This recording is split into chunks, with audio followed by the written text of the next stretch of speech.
So you guys ready for the third and final match in this series? Bring it to you right now.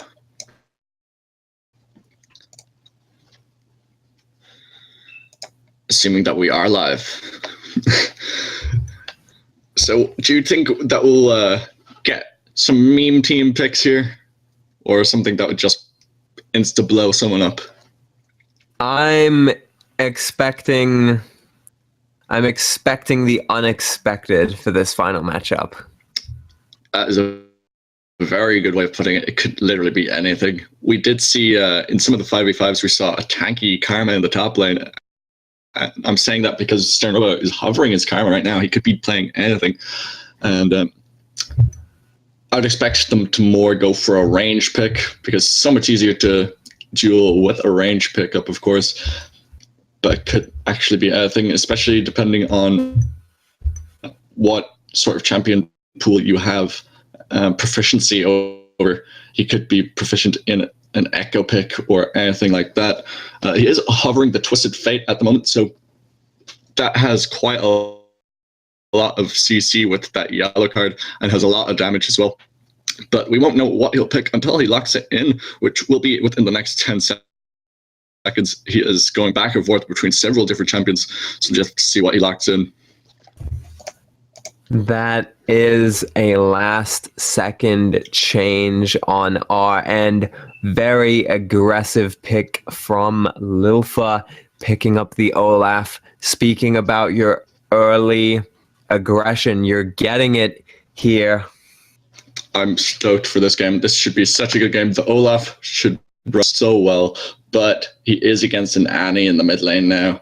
So Annie is there just to try and blow you up from level 6. Although Olaf at level 6 will have his Ragnarok, which will prevent CC, so he can go all in.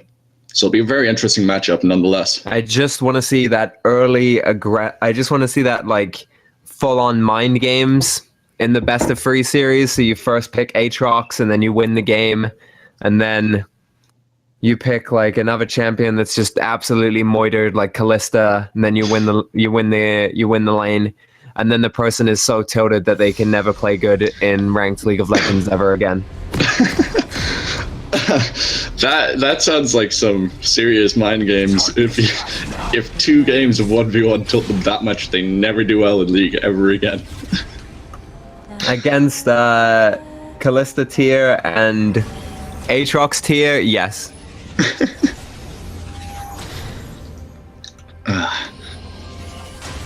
But I really hope to see Olaf going really aggressive in the early parts of the game, since he can just spam those axes. He could keep throwing them out the undertows and get all that damage down onto the Annie. And Annie will probably be taking her Q as her first ability, just so she can farm up pretty well, because it's such an easy farm champion. She might be going or trying to go for the 100 CS because it's so easy to farm on Annie. But we'll just have to wait and see. Never know how they'll play it until they play it. It is a ranged advantage to Stern in this game, so we might expect a little bit of aggression before Lilfa gets access to that Ragnarok and just tries to run her down through the Tibbers. I'm not sure we will see this game reach that level 6 mark, but we will see as these 2 champions head into the mid lane.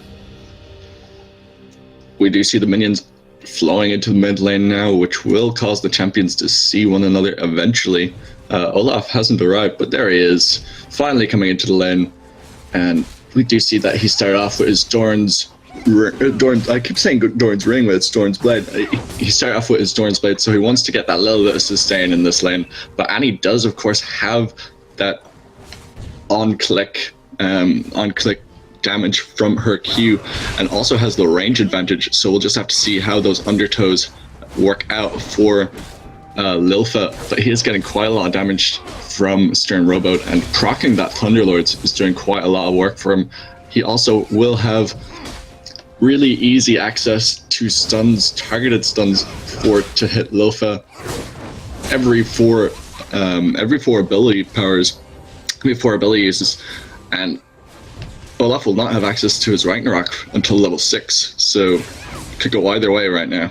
It's going to be very hard for Lilfa to run down this Annie. He's going to have to play very safely, even with the attack speed boost from being low health. Right now, he's just struggling to pick up the minions. He needs to get some levels behind him if he wants to take this fight.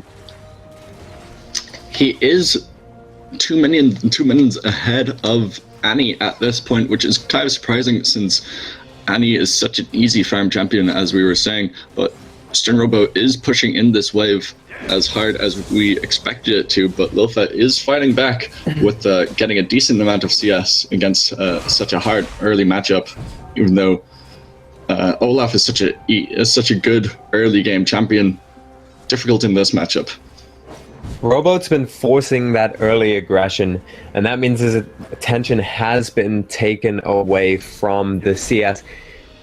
If Lilfa wants to play this game out, he could play the farm game under the tower here, but he's going in. He does pop both his summoners. Exhaust does go down onto Lilfa. Lilfa's really low here, Ignite ticking away, but he does have his pot, which saves his life, but he's very low. One more Q could spell an end for him. And that was not the decision he does get stunned up, to make. That is first blood to Stern Rowboat, and that is the game. That is the series. That is the series. Certainly not what we were expecting to see. That sudden aggression bursting through the minion wave did not pay off for him. And ultimately, this series, this reverse sweep of a free game series. But it's what we were saying. It's what we were saying, where Olaf will start to get advantages from level 6 in this matchup. But before that, Annie will just dominate him because the range advantage and the stuns that she has access to just will destroy an Olaf. Yeah, it was not an easy lane to play. But certainly, thank you to both Stern Rowboat and Lilfa, or in this case, EUTwistedFate, for playing that one out, guys. Don't say you were playing for 100 CS because you left the minion wave, man. Like, come on. Come on. But it was kind of interesting that it was a reverse sweep since, the early matchup, the Yasuo versus the Caitlyn, was very close, and it could have easily been Stern Rowboat taking it 2-0, but it did go with the 2-1 in the end. Very entertaining games. So we are getting ready for our next match, and that will be... don't open something else. Froomie versus Rtfx. Looking forward to catching this game.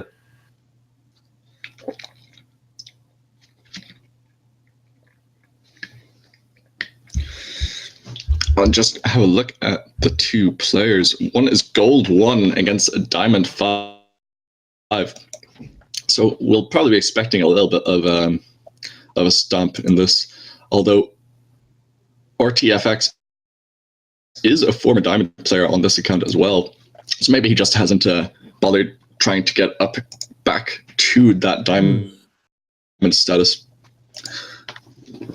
Either way, I think bad placement's gonna affect all of us, man. I know, yeah. But either way, I think we'll have a good series on our hands.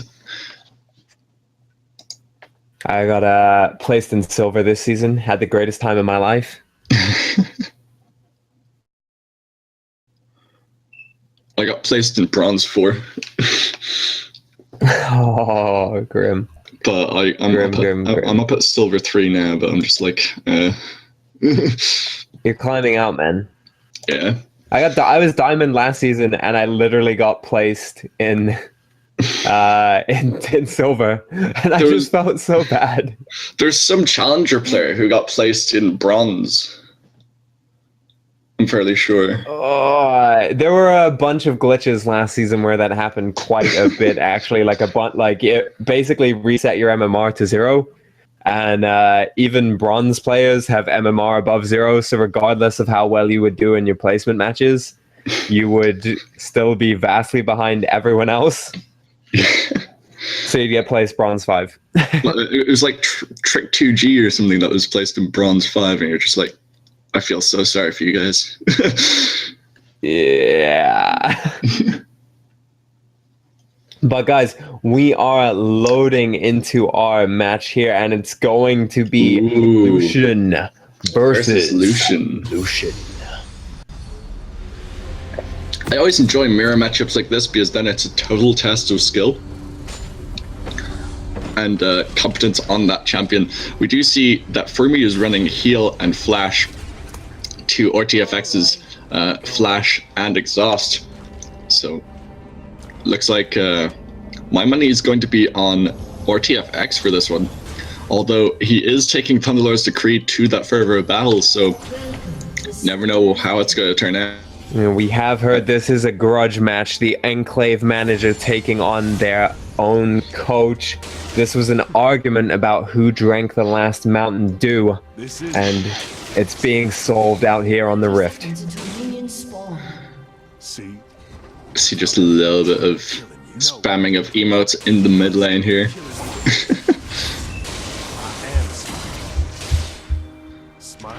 Just before the minions spawn.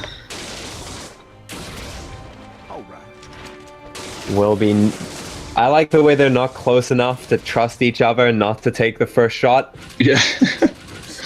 You wouldn't trust There is literally no trust between these guys. Not in a grudge match. Not in a grudge match.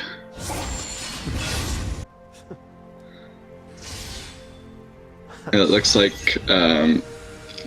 froomie doesn't have... Oh, he does have his mastery to spam there. Just not as high as Rtfx. Looking for the level 1 piercing light onto the enemy, but neither landed. So it's going to be whoever. So far. But it is a rush to reach the fabled level 2 Lucian power spike. Oh, early trades going in, but Rtfx started off with Relentless Pursuit. That's an interesting start.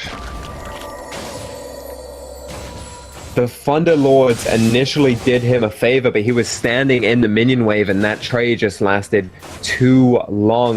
Not a worthwhile trade for him, despite instigating it, and froomie hits level 2 first. Does want to try and... He gets the Relentless Pursuit. He can get so much more damage, much more mobility in this lane. And Rtfx, he's at half health. Nothing much he can do right now. He has used his pot, 1 of his 3, but so is froomie. So it's a mirror matchup still. froomie's still ahead. Trusting to see both these players opting for the longsword and the extra sustain.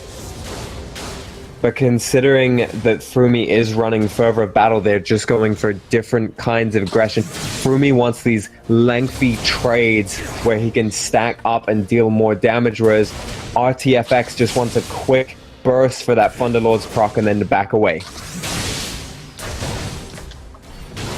This wave is pushing into the tower on Rtfx, but he is pushing it back. They are very little difference in their CS numbers. But froomie is very low on mana here. He's using a lot more mana to push the wave than Rtfx, and that Thunderlord's proc is doing a lot of damage. That's exactly what Rtfx wants out of these fights. Quickly to nip in, deal the damage, and avoid taking fire. It could be a very close game on our hands, ladies and gentlemen. We do see a aggressive Relentless Pursuit into froomie. He does use his W to get that proc of his passive just to get a little more damage down onto the minion wave. Doesn't target Rtfx with it though.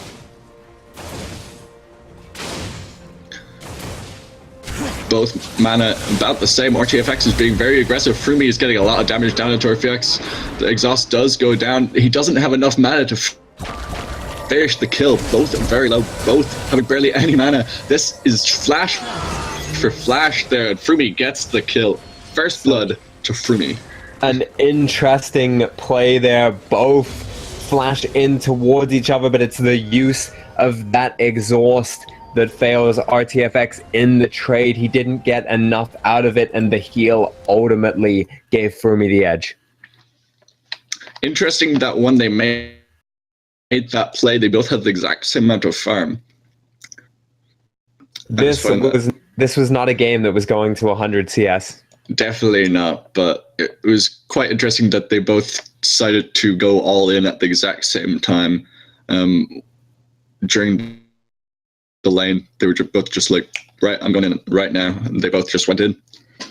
I've heard this is an Enclave grudge match, so what's the forfeit if either side loses? I don't think they said it in anything. No, I'm certainly asking the fact that Enclave are sitting in the chat right now. Would be good to see. Maybe the loser has to donate. Yeah. But either way, I think that both players should donate anyway, because it's a good cause. One of them is getting kicked, but the loser's getting kicked. Feels bad, man. We have to invite Rtfx now. There we are. Ready. So we will be getting into game 2 of this best of 3 grudge match very soon. We are into champion select, so we'll have to see what either player takes. It could be another mirror matchup, or could be 2 very different champions. That's certainly what I'm hoping to see. There's so many subtle intricacies in the way different champions can interact. And for Rtfx, he's going to be wanting to go to one of his power picks to try and draw this series back even. We do see that froomie has locked in already. I will not be saying until... actually, it's on stream. I can talk about it. We do see that... Actually, it's not on stream. They just happen to be hovering the exact same champion. And they both lock in now. That is very interesting. I wonder if they have it coordinated in their chat for it to be mirror matchups. Because it can't just be coincidence. And it's really weird that both myself and Cranegasm both went for Shaco. What is this?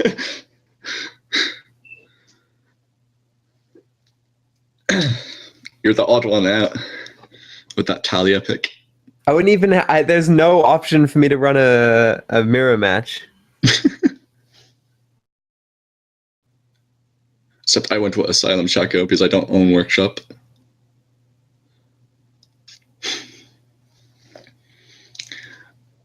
And we do see that Rtfx went with that Thunderlords like in the last game to froomie's Fervor of Battle.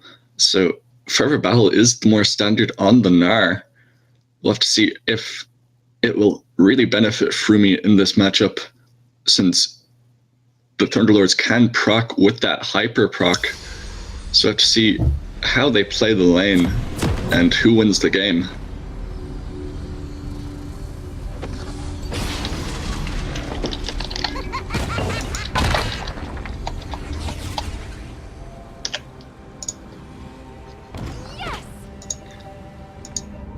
I slightly wish me and Crane had just gone Anivia, Tom, Kench, and then we just do our best to stop Rtfx from even getting the lane.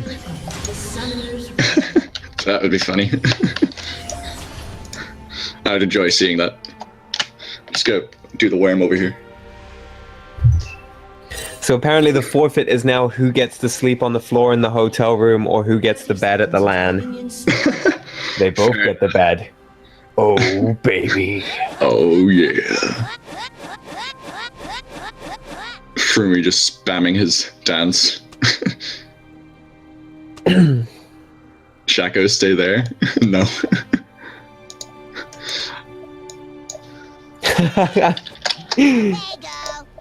Lol. No thanks. I'm fine. Here, our caster Dark Seal is working with Rtfx. Just a little bit. First, BM throw goes out from froomie. Ooh, Rtfx misses his boomerang throw. There'll be a lot of Nars laughing for the entirety of the game. But we do see that froomie does have health potions and not biscuits of rejuvenation, so that might affect the lane matchup a little bit. This is an eSports UK stream and no one is playing Gentleman Nar. Disappointed, guys. I'm disappointed. Snow day. English people have snow days. We are completely incapable of dealing with the snow. That is some early trade. Like, it is very simple trading this early on. It's going to be interesting to see what they can do when they have access to their full suite of abilities. If they choose to opt to take them at level 3, Hyper certainly would give them a little bit of an edge. It's also going to be interesting how they deal with that Meganar, which is just about to come up for froomie. And very soon for Rtfx as well, since it does reduce your attack range very significantly. Rtfx actually did drop his first potion early on, and it healed him back up to full health, so perhaps he did use it a little bit too early. But now froomie is going to be looking to pile on that pressure. He does get hit by the stun, and the rock gets thrown in his face, chunks him out for a third of his health almost. He doesn't quite pop a pot yet. He might be a little bit too comforted. He might be a little too comfortable right now. He does decide to pop the pot eventually. As soon as he gets close to half health, he decides that it's about time that he pops it. This is going to be a much slower start than the ones we've seen so far. But it is froomie building up a nice CS lead, so that might force our TFX into making a move later on, especially when he's picked up a couple more levels. Now we do see a difference in the levels already, almost a half level difference between the two Nars. There is also a 7 CS difference between the two in favor of froomie, but so they do both have the same items relatively. They will have the same items to work with. The CS and XP is matched. The only difference is which minions are dead at which point. So right now, Rtfx has an experienced lead, but it's a close one. Meganar versus Meganar. Rtfx is exhausted onto froomie as well. This is a Meganar punch out as both back away. He isn't hit by that boulder in the end. Both pop their pots. Landed the stun, but didn't have the boulder for the extra damage. That certainly would have given him the edge. Right now, both players have used all of their potions, so it could be the next fight that wins it. TFX is getting pretty low. They both used their hop going aggressively. froomie does go down. It was the hyper proc that brought that one back. froomie took the fight, but there were more stacks on him than Rtfx. It was such a close one to tie that up at 1-1, but we are going to a game 3 to decide who sleeps on the floor at the LAN. What I think also helped Rtfx very much in line was the fact that he had the biscuits of rejuvenation rather than just pots, because looking at the trade there, you could see that they were both at the about the same level of health, and then when they popped both their potions, both their pots, Rtfx went back with much higher health than froomie did. So I think it really helped him out. It could be that, but there's two decisions to make here in that 1v1. If you're not going for the biscuits, you will be picking up that assassin mastery. It gives you a 2% damage increase when there are no allied champions nearby. So maybe that aggressive edge just wasn't enough to seal the game there.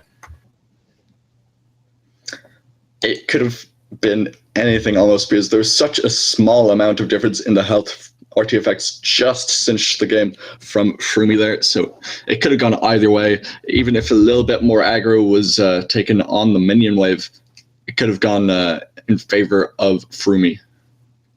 Let us know as we go into game 3, guys, who you want to win. Is it Rtfx or is it froomie? Both of these guys repping Enclave Gaming here in the UK. Manager and coach settling the grudges on the Rift, the only way grudges should be settled. We do see that Ninja Roni says that if ENC Rtfx wins, he'll donate £5. Hopefully he'll put his money where his mouth is if Rtfx does indeed win, but he has to move over to the other side unless they want to 3v2 myself and Crane. froomie decides to switch over. Casters versus Enclave for the final match.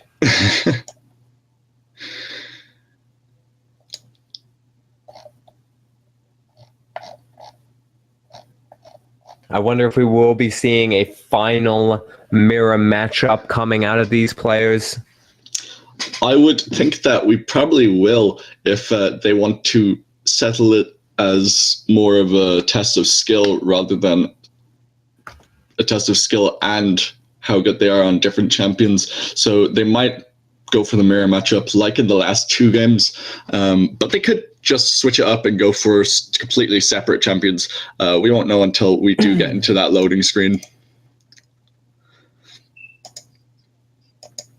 Certainly looks like we're going to be seeing a mirror matchup out of Enclave. They're taking these rules to the letter, and it is a test of skill, not your champion pool preferences, not who's the flavor of the month, as it were. But as we load up onto the Rift for Game 3, it's going to be Echo versus Echo.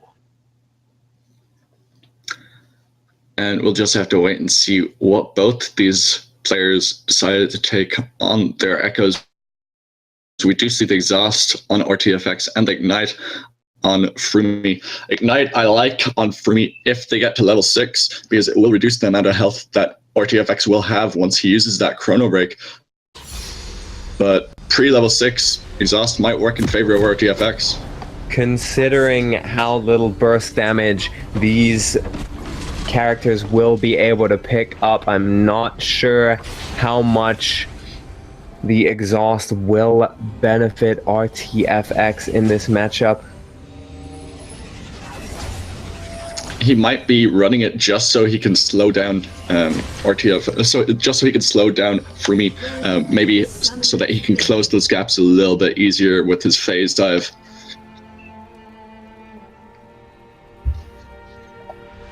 We just have to wait and see how they want to play the lane. It will always be, it'll always, in matchups like this, it'll always be on the spur of the moment on what they want to do and how they react. It's mostly reactionary. Even if you're playing proactively, you have to react to how the enemy laner is laning as well. So we'll just have to wait and see how they both play it out.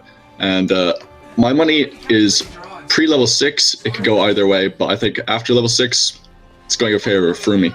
Don't worry, Rtfx, I'll save you. I'm getting you out of here.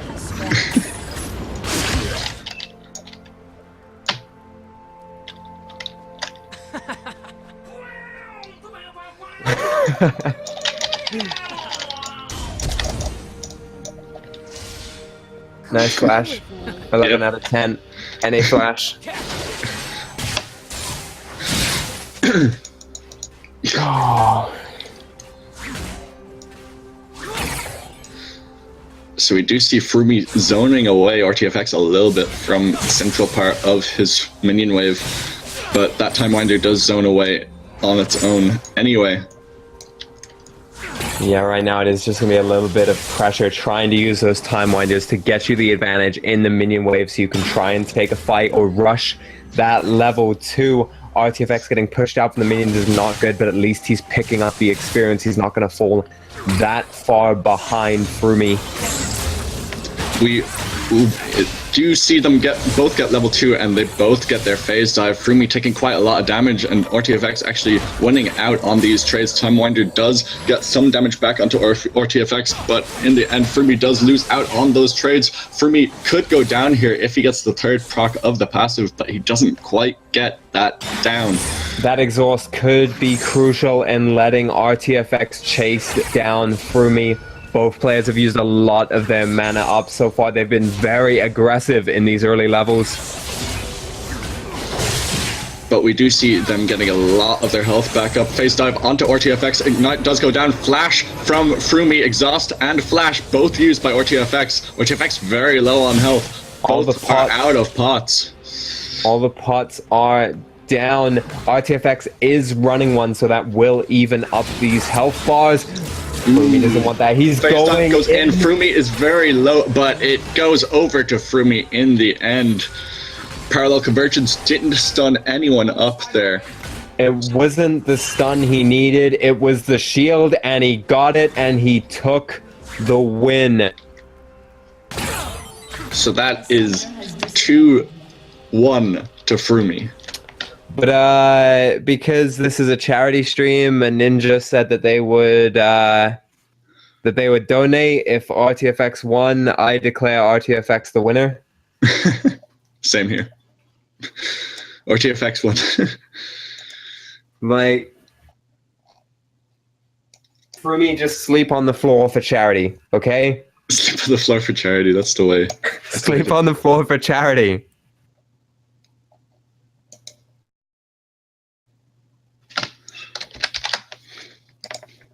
So we do have more coming up your way, ladies and gentlemen. The next one will be Tiempo or Rifty versus Tundra. And that will be casted by Chris and Jaws, unless Jaws isn't here, in which case I'll probably cast it. Yeah, I'm not so sure about Jaws. Oh, someone put me on the actual thingy. Nice. Nice.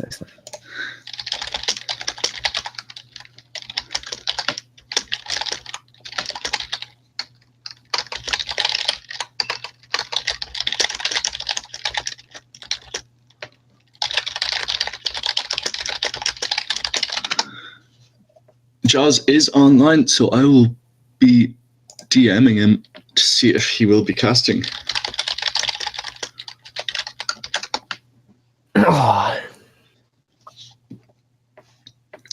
But I think they were a great series of games anyway, both very well played from either side.